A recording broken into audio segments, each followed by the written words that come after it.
හොඳයි ළමයි අපි එතකොට ගිය සතියේ කවුන්ටිං වලට අපි ගිණුම් කරන සමීකරණයට ඇවිල්ලා ඒ ගිණුම් කරන සමීකරණයට ගනුදෙනු වල බලපෑම දාන්නේ කොහොමද කියන එක පිළිබඳ පොඩි අභ්‍යාසයක් කරා. ඒකෙන් දෙකක් මම ගනුදෙනු දෙකක් දුන්නා. ගෙදරදී ඒ ගනුදෙනු දෙකේ බලපෑම ගිණුම් කරන සමීකරණයට දාගෙන එන්න කියලා. එතකොට මතක ඇති අපි කිව්වා දැන් අපිට ගනුදෙනු ටික දීලා ගනුදෙනු වල බලපෑම ගෙනුම් කරන සමීකරණයට අතුලත් කරන්න කිව්වම අපිට සමීකරණයක් දීලා නැත්තම් ප්‍රශ්න පත්‍රයේ අපි දාගන්නේ ප්‍රධාන ගෙනුම් කරන සමීකරණය. ඒ කියන්නේ වත්කම් සමානයි හිමිකම් ධන වගකීම් කියන සමීකරණය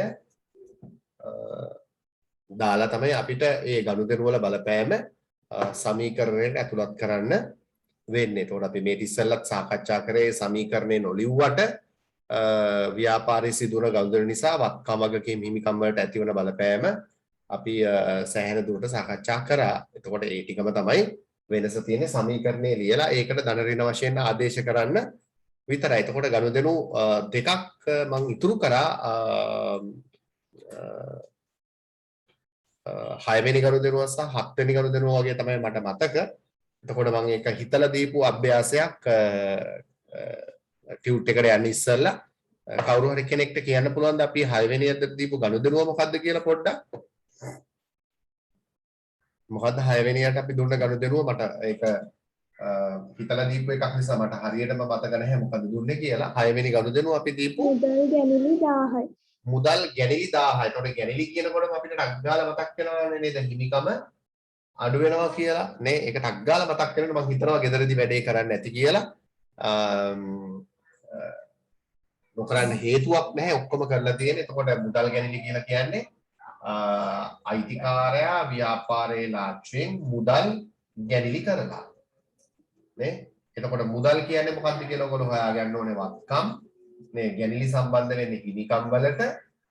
එතකොට මුදල් ගැනිලි කරලා නම් 1000ක් අයිතිකාරයා ලාච්චියෙන් 1000ක් අරගෙන එතකොට මුදල් කියන වත්කම අඩු වෙනවානේ 1000ක්. එතකොට වත්කමක් අඩු වෙනවා 1000කින් සමානයි ගැනිලි කරන්න හිමිකමක් අඩු වෙනවා 1000. මේ පැත්තට රින නම් මේ පැත්තත් අනිවාර්යෙන්ම රින තමයි. හිමිකමක් අඩු වෙනවා 1000කින්. මම හිතනවා හැම කෙනෙක්ම ඒ බලපෑම දාන්න ඇති කියලා සමීකරණයට. වත්කමක් අඩු වෙනවා හිමිකමක් අඩු වෙනවා. මේ පළවෙනි පාර නෙමෙයි අපි මේ ඔක්කොම සාකච්ඡා කරා. හොඳයි. ඔය 6 වෙනි ගනුදෙනුව තව එකක් තියෙනවා 7 වෙනි ගනුදෙනුව. ඒක චුට්ටක් කවුරු හරි මට මතක් කරන්න. 7 වෙනියට අපි රක්ෂණය ගෙව්වා 8000යි. රක්ෂණය ගෙව්වා කියනකොටම රක්ෂණය කියන්නේ වියදමක්. එතකොට ඒකත් බලපාන්නේ හිමිකමට කියලා මතක් වෙන්න ඕනේ. එතකොට ව්‍යාපාරයේ රක්ෂණය කරලා තියෙනවා. එතකොට ව්‍යාපාරයේ මුදල් අරන් ගිහිල්ලා රක්ෂණ ආයතනයට රක්ෂණය ගෙවන්න ඕනේ. ඔය දෙකනේ පද දෙක. ව්‍යාපාරයේ මුදලින් රක්ෂණය ගෙවලා. එතකොට අපි අඳුර ගන්න ඕනේ මුදල් කියන්නේ මොකක්ද? මුදල් කියන්නේ වත්කම්. එතකොට රක්ෂණය කියන්නේ Taman දැනගන්න ඕනේ වියදම් කියලා. මෙහෙම අඳුර ගන්න පුළුවන් නම් ටක් ගාලා වැඩේ කරන්න පුළුවන්. එතකොට ලාච්චුවෙන් සල්ලි අරගෙන රක්ෂණය ගෙවුවොතින් මට සුට්ටක් කියන ගාන කීයද කියලා 8000යි නේ. එතකොට මුදල් කියන ලාච්චුවෙන් 8000ක් කරන්නේ අපි රක්ෂණය කියන්නේ. මුදල් කියන වත්කම අඩු වෙනවා 8000කින්. මුදල් කියන වත්කම අඩු වෙනවා 8000කින්. එතකොට වියදමක් නිසා වෙන්නේ වියදමක් නෙමෙයි. එතකොට බලපාන්නේ හිමිකමට නේද? මේ තුන් දෙනාටනේ බලපෑම කියන්නේ වියදමක් නිසා අපි දන්නවා හිමිකම අඩු වෙනවා රුපියල් 8000ක්. ඔච්චර. අර මම ඒකයි කිව්වේ අර වියදම් වලට සම්බන්ධ ටික මතක නම් හරි ලේසි. වියදම වැඩි වෙන හිමිකමට සම්බන්ධ ඒවා ටික දන්නවනම් හරි ලේසි. හිමිකම වැඩි වෙන සහ හිමිකම අඩු වෙනවා. අපි දන්න හිමිකම වැඩි වෙන්නේ ප්‍රාග්ධනය නිසා, හිමිකම අඩු වෙනවා ගැනීම නිසා. හිමිකම වැඩි වෙනවා ආදායම් නිසා, හිමිකම අඩු වෙනවා වියදම් නිසා. නේද? ඒ වගේම හිමිකම වැඩි වෙනවා ලාභ නිසා, හිමිකම අඩු වෙනවා අලාභ නිසා. ඒ ටික දන්නවනේ ටක් ගාලා කරන්න පුළුවන්. එච්චර අමාරු නැහැ. මම හිතනවා ගෙදර දීපු වැඩේ කරන්න ඇති කියලා නේද? එහෙම නොකරා නම් ඉතින් Tamanටම තමයි ඒක පරිසම් දෙන්නේ. හොඳයි. එතකොට ඔය අභ්‍යාසය මම හිතන්නේ උතරින් ඉවරයි. ඊට පස්සේ මම එනවා කතා කරන්න මම ටියුට් එක මම දැම්මා WhatsApp එකට ඔයගලන්ට හම්බ වෙන්න ඇති.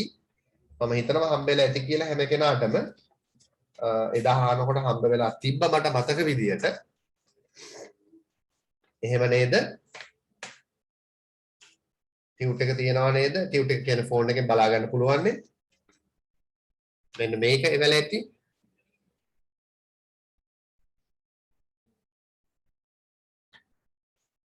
පහත දැක්වෙන එක්කේ ගනුදෙනුව මගින් හිමිකම වෙනස් වන්නේද? එසේනම් කොපමණ ප්‍රමාණයෙන්ද?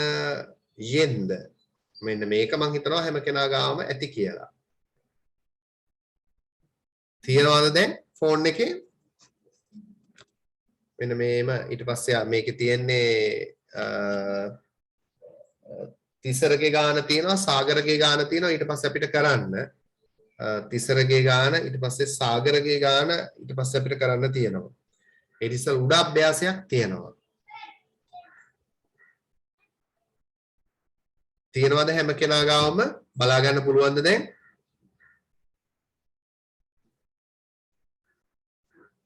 ළමයි ආයෙවන්න අවශ්‍යද මේක දැන්?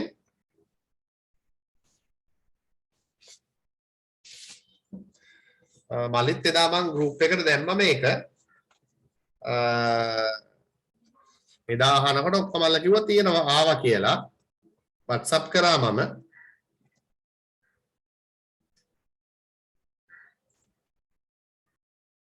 WhatsApp එක චෙක් කරගන්න වෙනවා. නැත්තම් මෙන්න මේ අභ්‍යාසය පහත දැක්වෙන එක්කෙක් ගනුදෙනුව මගින් හිමිකම වෙනස් වන්නේද? එසේනම් කොපමණ ප්‍රමාණයෙන්ද? මලිත් ගාව විතරද නැත්තේ?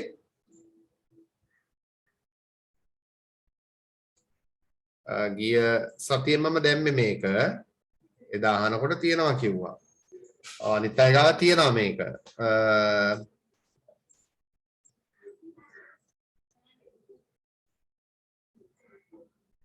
මෙන්න මේ ගාන ලියා ගන්නත් වෙලාව ඇති දැන්.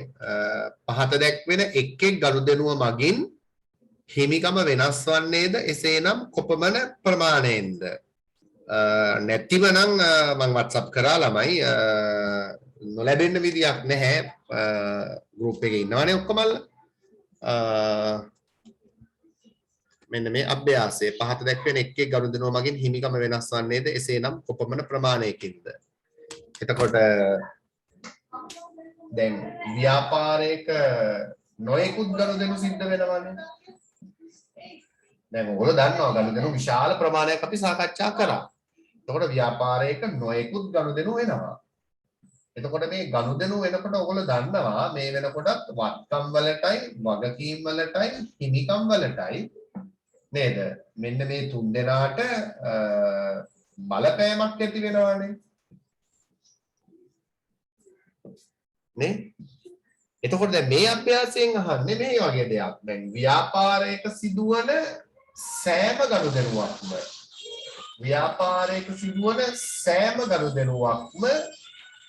හිමිකමට බලපානවද කියන එකයි මේ ප්‍රශ්නෙන් අපි හොයලා බලන්න යන්නේ. ඒතර ව්‍යාපාරයක සිදුවන සෑම ගනුදෙනුවක්ම හිමිකමට බලපානවද? දැන් මේකෙන් අහන්නේ එහෙමනේ. පහත දැක්වෙන එක්කේ ගනුදෙනුව මගින් හිමිකම වෙනස් වන්නේද? එසේනම් කොපමණ ප්‍රමාණයෙන්ද? එතකොට අපි දැනගන්න ඕනේ හිමිකමට බලපාන ගනුදෙනු මොනවාද? හිමිකමට බලපාන්නේ නැති ගනුදෙනු මොනවාද? එතකොට ව්‍යාපාරයක වෙන සෑම ගනුදෙනුවක්ම හිමිකමට බලපානවද ඔයගොල්ලෝ හිතන විදියට? ව්‍යාපාරයක වෙන සෑම ගනුදෙනුවක්ම හිමිකමට බලපානවද? දැන් උදාහරණයක් විදිහට අපි මේක බලමු.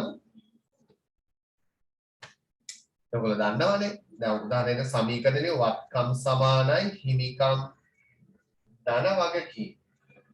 දැන් අපි ගනුදෙනු හතක් බලපෑම සමීකරණයට දැම්මනේ ඔයගොල්ලන්ට මතක ඇතිනේ. එතකොට ඒ හතක් කරා ගනුදෙනු. එතකොට ඒ හැම එකෙම හිමිකමට ධන හරි ඍණ හරි දැම්මද ඒ හතේට? නෑ, සමහර ඒවා හිමිකමට ආවේ නෑ. නේ උදාහරණයක් විදිහට ලී බඩු ගන්නවා ව්‍යාපාරේ 5000ක ලී බඩු ගත්තා 5000යි මේක හිමිකමට බලපානවද නේ ඇයි ලී බඩු ගත්තොත් බලපාන්නේ වත්කම් වලට විතරයි නේ ලී බඩු ගත්තොත් අපි මුදල් දීලානේ ලී බඩු ගන්න. ඒකට මුදල් අඩු වෙනවා ලී බඩු වැඩි වෙනවා. සල්ලි දීලා ලී බඩු ගන්නවා. ඒතර මුදල් කියන වත්කම අඩු වෙනවා 5000ක් ලී බඩු කියන වත්කම වැඩි වෙනවා 5000ක්. හිමිකමට බලපාන්නේ ඒ ගනුදෙනුව. ඒතර ව්‍යාපාරයක වෙන සෑම ගනුදෙනුවක්ම ළමයි හිමිකමට බලපාන්නේ නැහැ. නේද? එතකොට අපි දැනගන්න ඕනේ හිමිකමට බලපාන ගනුදෙනු මොනවද? හැම එකටම බලපාන ගනුදෙනු දැනගන්න ඕනේ. නේ? ඒතර හිමිකමට හැම ගනුදෙනුවක්ම බලපාන්නේ නැහැ. හැබැයි මම ඔයගලන්ට හරියටම ඉගෙනුවා හිමිකමට බලපාන ගනුදෙනු ටික. දන්නව නේද? ඇයි මම කිව්වේ හිමිකම වැඩි වෙන්න බලපාන ඒවා සහ හිමිකම අඩු වෙන්න බලපාන ඒවා කීයක් කියලා දුන්නද? මේ පැත්තට 3ක් කියලා දුන්නා මේ පැත්තට හිමිකම අඩු වෙන ඒවා 3ක් කියලා දුන්නා. ඒ ටික තමයි හිමිකමට බලපාන්නේ. ඒ කියන්නේ ප්‍රාග්ධනය යොදලා තියෙනවා නම් ප්‍රාග්ධනය හිමිකමට බලපානවා. ගැඩිලි කරලා තියෙනවා නම් ඒක නේද? ප්‍රාග්ධනය නම් හිමිකම වැඩි වෙනවා ගැඩිලි කරලා තියෙනවා නම් හිමිකම අඩු වෙන්න බලපානවා. ආදායමක් නම් ව්‍යාපාරේ හිමිකම වැඩි වෙන්න බලපානවා. වියදමක් නම් හිමිකම අඩු වෙන්න බලපානවා. ලාභයක් නම් හිමිකම වැඩි වෙන්න බලපානවා. අලාභයක් නම් හිමිකම අඩු වෙන්න බලපානවා. ඔය ටික විතරයි හිමිකමට බලපාන්නේ. ඔහොම තප්පරයක් ඔහොම ඉන්න ළමයි පුළුවන් ඔහොම ඉන්න චුට්ටක්.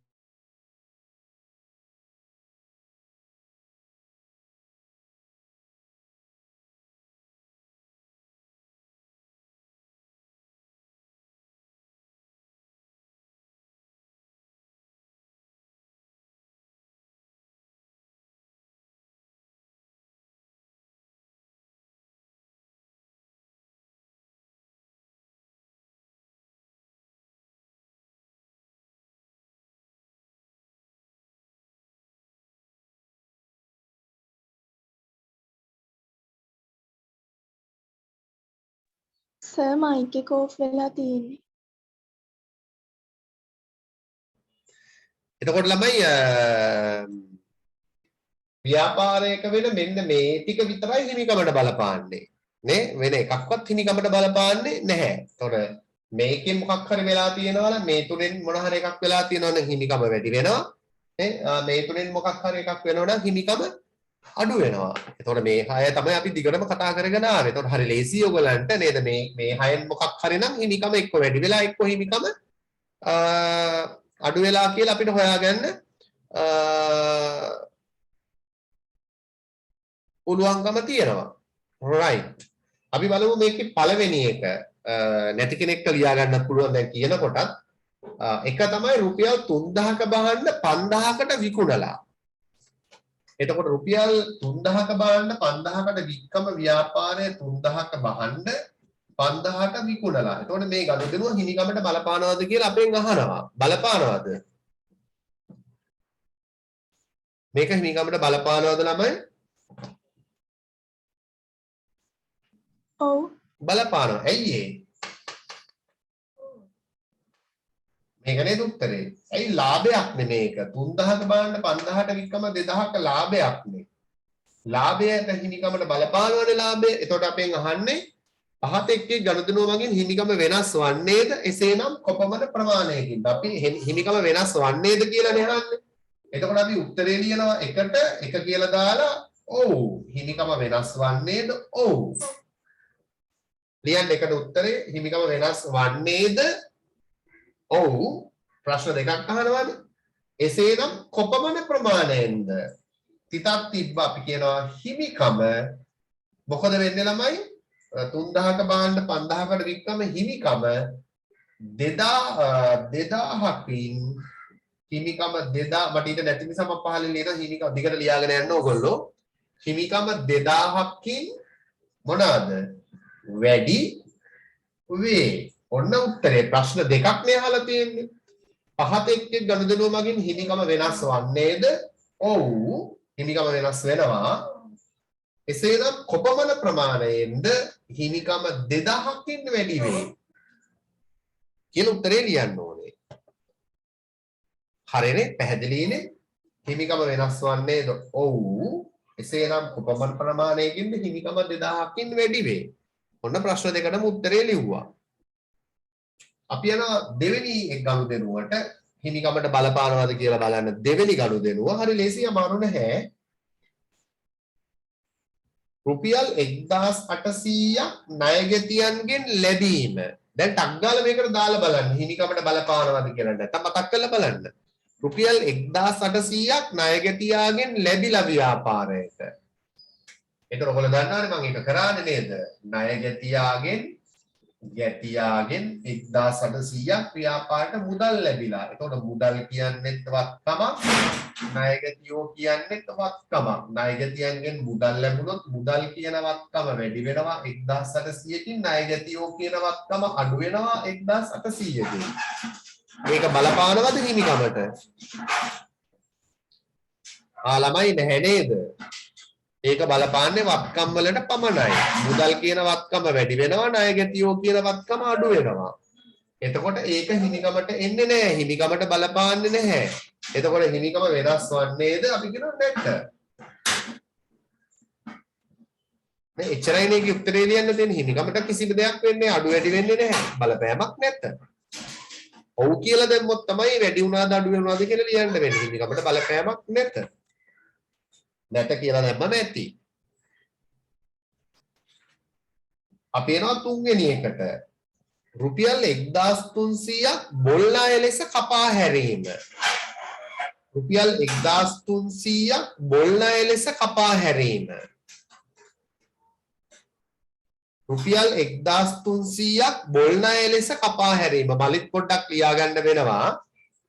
ලියලම උත්තරෙත් ලියන්න පිටිපස්සෙන් නැත්නම් යටින් රුපියල් 1300ක් බොල් ණය ලෙස කපා හැරීම. ණයගැතියෙකුට දීපු සල්ලි හම්බ වෙන්නේ නැහැලු රුපියල් 1300ක්. ණයගැතියට දීපු සල්ලි හම්බ වෙන්නේ නැත්නම් අපි කිව්වේ බොල් ණය කියලා. එක්ක ණයගැතිය මිය ගිහිල්ලා එක්ක රට ගිහිල්ලා එක්ක අතුරුදහන් වෙලා. එතකොට අපිට වාසිද? බොල් ණයක් ඇති වුණොත් එම අපි දීපු සල්ලි හම්බ වෙන්නේ නැහැ. අලාභයක් නේ නැත්නම් වියදමක් නේ. එතකොට හිමිකමට බලපානවා නේද බොල් ණය? අලාභයක් නැත්නම් වියදමක් නේ. එතකොට හිමිකම වෙනස් වෙනවද? අපි කියනවා ඔව්.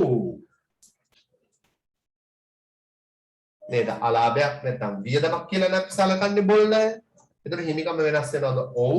කොපමණ ප්‍රමාණයකින් අපි කියනවා හිමිකම අඩු වෙනවනේ. අලාභයක් නේ. හිමිකම 1300කින් අඩුවේ කියලා උත්තරේ ලියන්න ඕනේ. හිමිකම 1300කින් අඩුවේ. හතරවෙනි එක විතරයි මම කරන්නේ. ඊතුරු හතර 5 ඉඳලා 8 වෙනකම් ඕගොල්ලෝ උත්තරේ විනාඩි 2ක් දෙනවා ලියන්න. අමාරු දෙයක් නෙමෙයිනේ ලේසි. ඔව් හිමිකම 1300කින් අඩුවේ. තුන්වෙනි ගනුදෙනුව. ඔව් හිමිකම 1300කින් අඩුවේ. අපි යනවා හතරවෙනි එකට. අපි යනවා හතරවෙනි එකට.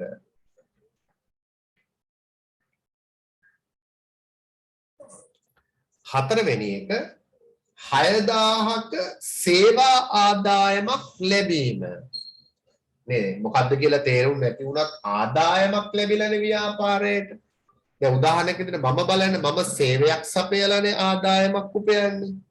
නේ අපි හිතමුකෝ අපි බස් එකක් පාරේ දාලා දුවනවා කියලා. එතකොට ප්‍රවාහන සේවයක් සපයලා තමයි බස් එකක් අයිතිකාරයෙක් ආදායමක් උපයන්නේ. නේ ඒකයි දැන් වෛද්‍යවරයෙක් බලන්න සේවයක් සපයලා ආදායමක් ලබනවා. නීතිඥයෙක් සේවා ආදායමක්. එතකොට ආදායමක් ව්‍යාපාරයට ලැබිලානේ.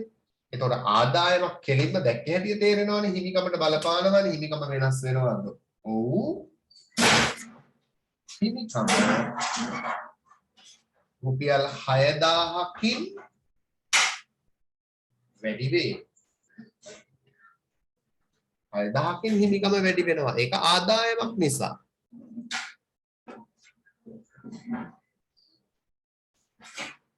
right. 5-6-7 විනාඩි 2යි දෙන්නේ. ඕගොල්ලෝ ලියන්න. විනාඩි 2ක් ඕනෙත් නෑ. විනාඩියක් ඇති. ඕගොල්ලෝ ලියන්න බලන්න හිමිකමට බලපානවද නැද්ද කියලා. ටක් ගාලා හිතලා බලන්න ගනුදෙනුවේ බලපෑම දැන් හිතන්න දන්නවනේ. දන්නේ නැති වෙන්න බෑනේ.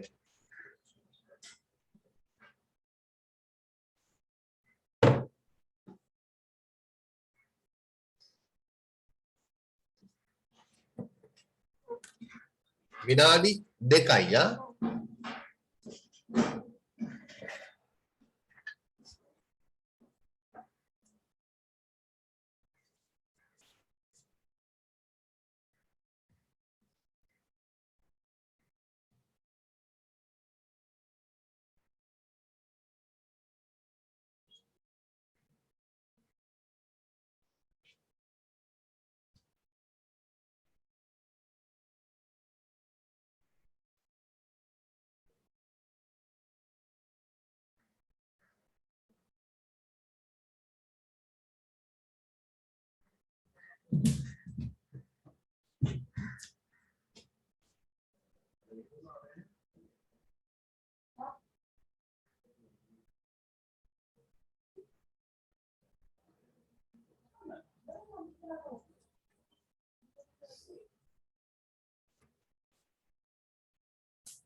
Not sure.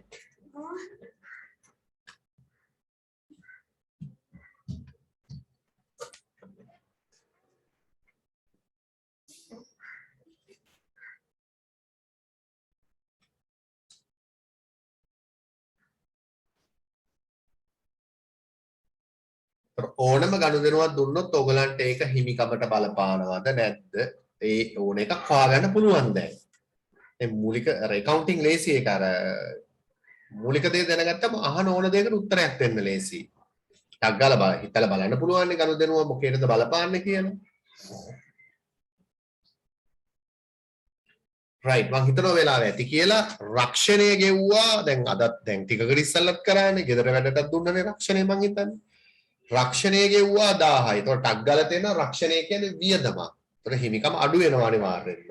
මේ පස්වෙනි ගනුදෙනුව හිමිකමට බලපාන්නේද? ඔව්. හිමිකම 1000කින් අඩු වේ. මෙච්චර ලේසි අභ්‍යාස නේද? මෙච්චරම ලේසි මේ අභ්‍යාස. හිමිකම 1000කින් අඩු වේ. පහ. මට උත්තරේ ලියන්න පුළුවන් හිතන්න පුළුවන් නම් බැංකු ණය 5000ක් ගෙවීම. අපි දන්නවනේ බැංකු ණය කියන්නේ වගකීමක්නේ. ඒතර ව්‍යාපාරයේ ලාච්චුවේ මුදල් තියෙනවා මුදල් කියන්නේ වත්කමක්නේ. ලාච්චුවෙන් මුදල් අරගෙන තමයි බැංකු ණය කියන වගකීම ගෙවන්නේ. එතකොට මුදල් අඩු වෙනවා බැංකු ණය ගෙවුවම බැංකු ණය කියන වගකීම අඩු වෙනවා. ඒක හිමිකමට බලපාන්නේ නැහැ. ලාච්චුවෙන් මුදල් අරගෙන ණය ගෙවලා. ඒතර වත්කමුයි වගකීම වලට තමයි බලපාන්නේ. ඒතකොට හිමිකමට බලපාන්නේ නැත. අපි ලියනවා නැත කියලා. අය නැත. හතට අපි එනවා. මුදල් ගැනීම දැක්කේ හැටියට තේරෙන්න ඕනේ බලපාන එක මේ ටික දැනගන්න එක හරි වැදගත් වෙන්නේ ඒකයි නේ. එතකොට ගැනීම කෙලින්ම හිමිකමට බලපානවද? ඔව්. හිමිකම රුපියල් 700කින් අඩු වෙනවා. හිමිකම රුපියල් 700කින් අඩු වේ. කොච්චර ලේසිද කියලා බලන්න. අඩු වේ. ඉගෙන ගත්ත නැති කෙනෙකුට ටක් ගාලා ලියන්න බෑ. දැන් ඔයගලන්ට බෑ කියන්න බෑ. දන්නේ නැහැ කියන්න බෑ. මේ තිතටම අවශ්‍ය දේවල් ටික පැහැදිලි කරලා තියෙන්නේ.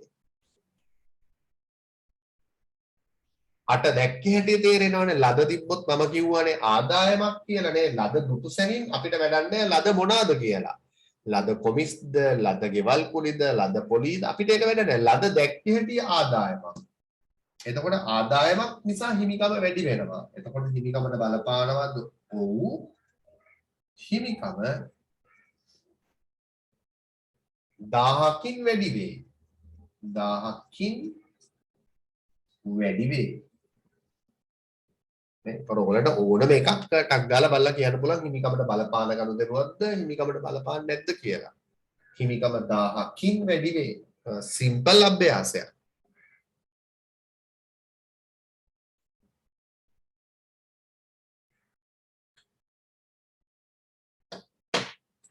හිමිකම 1000කින් වැඩි වේ. හොඳයි මං හිතනවා තේරුම් ගන්න ඇති කියලා අභ්‍යාසය.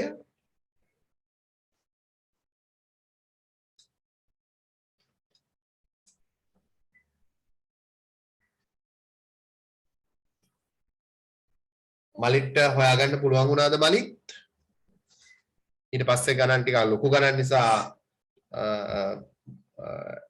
බලා ගන්න නැතුව කරගන්න අමාරුයි. අපි ඊට පස්සේ කරන්න යන්නේ තිසරගේ ගාන. තිසරගේ ව්‍යාපාරයේ සිදු ගනුදෙනු කීපයක් පහත වේ. මලිත් ගාව තියනවාද ෆෝන් එකේ බලා ගන්න පුළුවන්ද?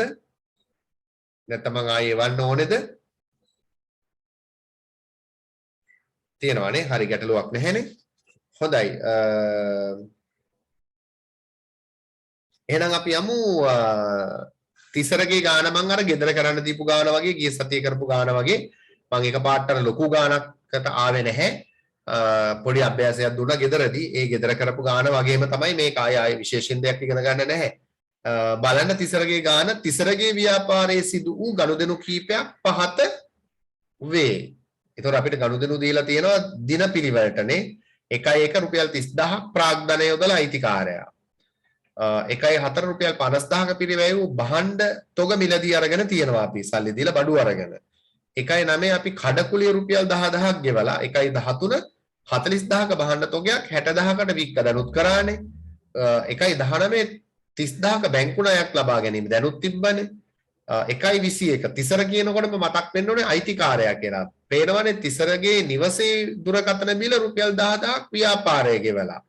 අපි කිව්වනේ අයිතිකාරයාගේ බිලක් අපි ගෙවුවොත් ඒක දුරකථන වියදම එක ගැනිල්ලක් කියලා සලකන්නේ කියලා. 1.28 ණය ගැතියන්ගෙන් අදත් කරා 30000ක් ලැබිලා 1.30 බැංකු ණය සඳහා මාසික පොලිය රුපියල් 5000ක් ගෙවීම පොලිය ගෙවලා 1.31 ව්‍යාපාරයේ විදුලි බිල රුපියල් 5000ක් අපේ බිල අපි ගෙවලා තියෙනවා. අපේ විදුලි බිල රුපියල් 5000ක් අපි ගෙවලා තියෙනවා. හොඳයි අපිට කියන්නේ ඉහත ගනුදෙනු ගිණුම් කරන සමීකරණයට බලපාන ආකාරය ලියා දක්වන්න. ගිණුම් කරන සමීකරණයට බලපාන ආකාරයට ලියා දක්වන්න කිව්වොත් අර අපි ඉස්සලා කරා වගේ ගිණුම් කරන සමීකරණ ඉස්සලා ලියාගෙන තමයි මේ ගනුදෙනු ටිකේ බලපෑම ගිණුම් කරන සමීකරණයට දාන්න ඕනේ. එතකොට අපිට ගනුදෙනු තියෙනවා 1 2 3 4 5 6 7 8 9ක් නේ තියෙන්නේ. එතකොට කවුරු හරි කෙනෙක් රූල් 9ක් තිබ්බොත් හරියන්නේ නැහැ මේක කරන්න. ඔයගොල්ලෝ දන්නවා සමහර ගනුදෙනු කරන්න රූල් දෙකක් පාවිච්චි කරන්න වෙනවා. උදාහරණයක් විදිහට ලී බඩු ගත්තොත් එහෙම වත්කමක්මයි අඩු වෙන්නේ වත්කමක්මයි වැඩි වෙන්නේ. අත්දැකීමක් තියෙනවා දැන්. දන්නේ නැහැ කියලා කියන්න බෑ. සමහර ගනුදෙනු එක රූලකින් ඉවර කරගන්න පුළුවන් වුණාට සමහර ගනුදෙනු රූල් දෙකක් පාවිච්චි කරන්න වෙනවා අපිට. එතකොට ගනුදෙනු 9යිනේ අපිට අඩුම ගානේ මේ වැඩේ කරන්න රූල් 15ක්වත් ඉඩ ඕනේ. ඒක Taman තේරුම් ගන්න ඕනේ. නැත්තම් වෙන්නේ ඊට මදි වුණොත් ඉතුරු කෑල්ල අරගෙන එහා පැත්තට යන්න ගියාම සමීකරණෙත් නෑ හරි අමාරුවේ වැටෙනවා සමහරක් කරන ළමයි. ආයි සමීකරණේ දල වශයෙන් එතකොට ලියා ගන්න වෙනවා. නැත්තම් හොයා ගන්න අමාරු නිසා. ඒතකොට ඒක කරදරයක්. ඒක නිසා රූල් 15ක්වත් ඉඩ තියෙන්න ඕනේ. ඒතකොට අපි ඉස්සලම කරන්න ඕනේ වැඩේ තමයි ගිණුම් කරන සමීකරණේ ලියා ගන්න ඕනේ. ඒතකොට ලියා ගන්න ගිණුම් කරන සමීකරණය වත්කම් සමානයි පද පොඩ්ඩක් ඈඩ් කරලා ලියන්න කියලා මම එදා කිව්වා. පොඩ්ඩක් නේ මෙතනින් ලියද පොඩ්ඩක් තියලා වත්කම් සමානයි හිමිකම් ධන වගකීම් කියලා. ටිකක් ඈඩ් කරලා පද ලිව්වොත් තමයි හොඳ.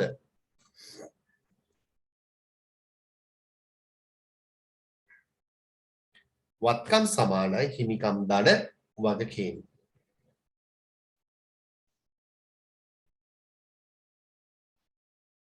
දැන් මං හිතන්නේ මම ඕනෙත් නැහැ. Tamanට තනියම ඔය ගනුදෙනු 9 බලපෑම මේකට දාන්න පුළුවන්. වත්කම් සමානයි හිමිකම් ධන වගකීම්. එතකොට හිමිකම් මේක හැමතිස්සෙම ලියනවා මම. ඔයගලන්ට සමහරකට කරදරයක් ඇති. නේද? ප්‍රාග්ධනය ආදායම් ලාභ නිසා හිමිකම වැඩි වෙනවා. ගැනිලි වියදම් අලාභ නිසා හිමිකම අඩු වෙනවා. ඒ ටික ඔළුවේ තියෙන්න ඕනේ ඒ 6 දෙනා. ඒකයි අපි ඉතිසලා ඒකට සම්බන්ධ වෙනම අභ්‍යාසයකුත් කතා කරේ. ඒගොල්ලන්ට තව ටිකක් ඒක පැහැදිලි කරන්න. නේ? right. අපි එහෙනම් එමු පළවෙනි ගනුදෙනුව. රූල් අරින්න බෑ. දිනේ 1 ජනවාරි මාසේ පළවෙනිදා. දිනේ 1 පුළුවන් අයට කරන්න පුළුවන් තනියම. මේක කිසි ගැටලුවක් නැහැ. ටක් ගාලා කරන්න පුළුවන් සමහර අයට. ප්‍රාග්ධනය රුපියල් 30000ක් 30000ක ප්‍රාග්ධනය යෙදවීම. ඒතර මොනවාද කියලා දීලා නැහැ. 30000ක් ප්‍රාග්ධනය යොදලා කියලා කියන්නේ අපිනේ ව්‍යාපාරය නේද? ඒතර අයිතිකාරයාගෙන් රුපියල් 30000ක් නේ ප්‍රාග්ධනය ලෙස රුපියල් 30000ක් ලැබිලා අයිතිකාරයා මොන හරි දුන්නොත් නේ ප්‍රාග්ධනය කියන්නේ. එතකොට මොනවාද අයිතිකාරයා දුන්නේ කියලා නැහැ. කියලා නැත්නම් ඒ කියන්නේ ව්‍යාපාරයට රුපියල් 30000ක මුදලක් අයිතිකාරයාගෙන් ලැබිලා. ඒතකොට අපි ඉන්නේ මෙතන. මම මෙතන ඉඳලා තමයි අපිට වෙච්ච බලපෑම. මෙතන අයිතිකාරයෙන් 30000ක් ලාච්චුවට අපේ එනවා කියලා කියන්නේ හොඳයිනේ. ඒතර මුදල් කියන වත්කම වැඩි වෙනවනේ. නේ?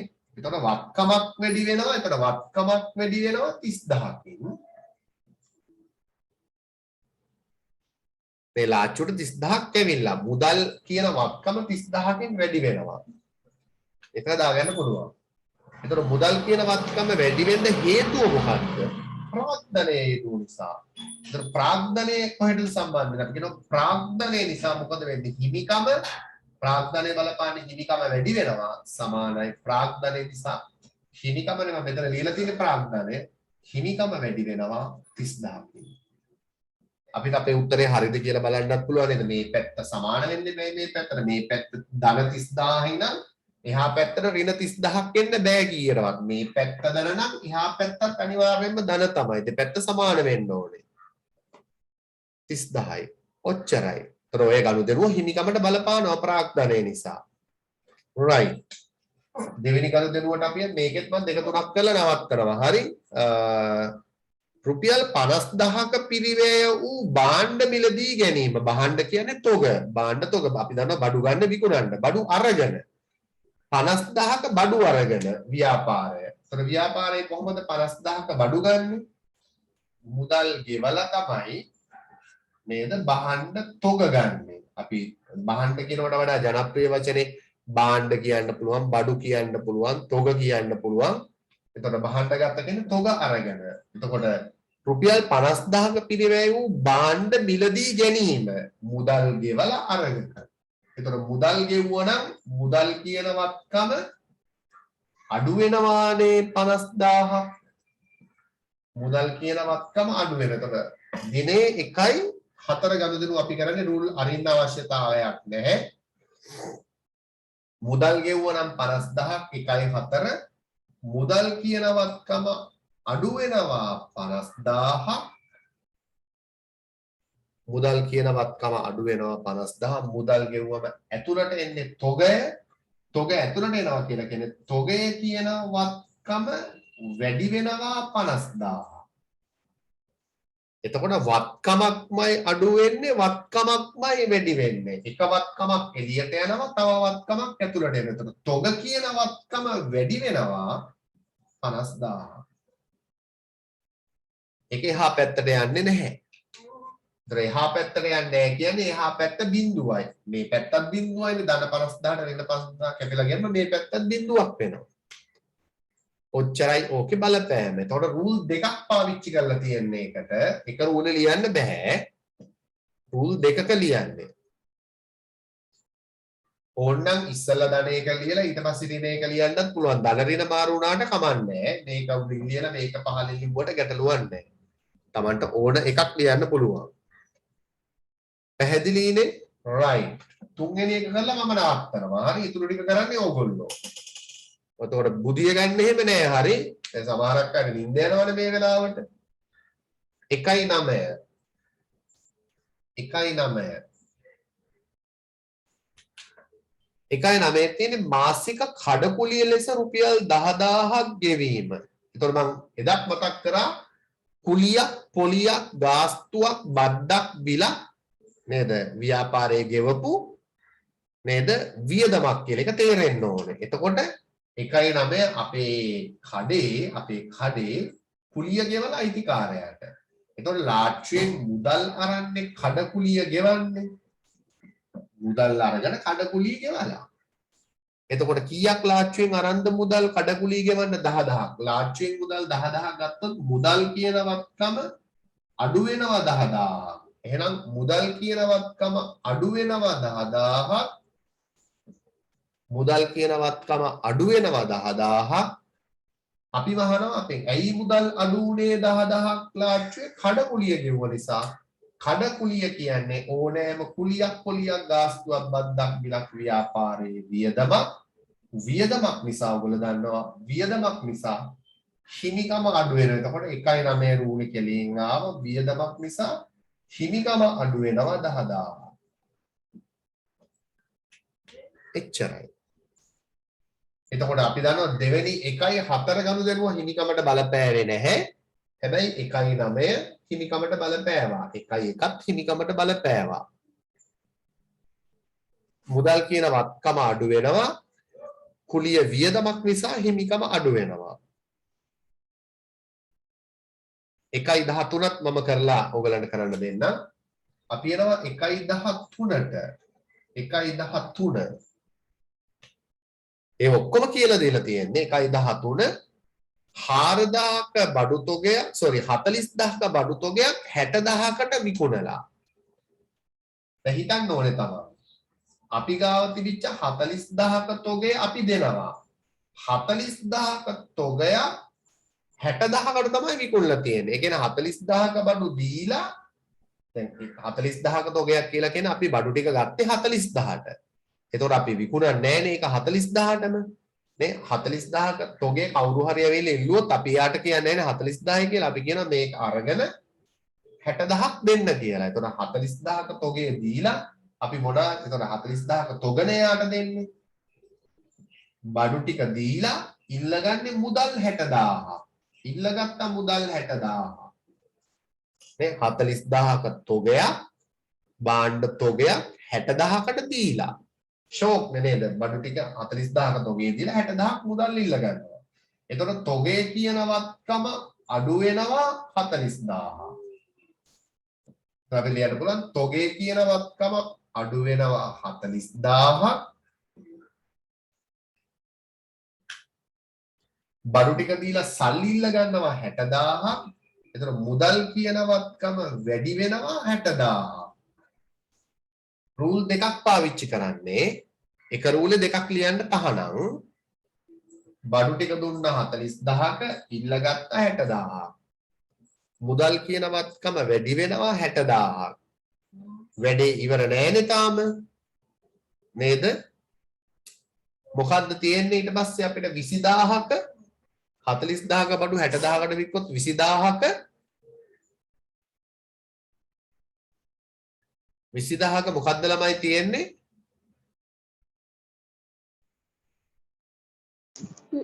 ලාභයක් නේ ලාභයක් තියෙනවා. ලාභය නිසා මොකද වෙන්නේ? හිමිකම